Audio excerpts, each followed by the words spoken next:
Hello, আমি না আমার পা দুটো নাড়াতে পারছি না।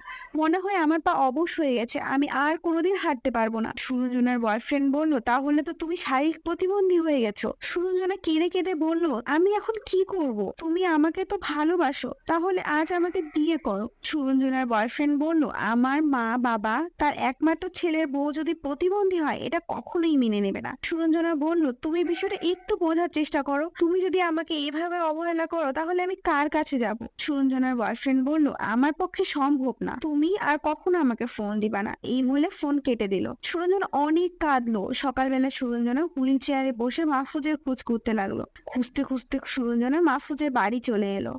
সুরঞ্জনা এসে দেখে মাহফুজ চিরনিদ্রায় ঘুমিয়ে আছে।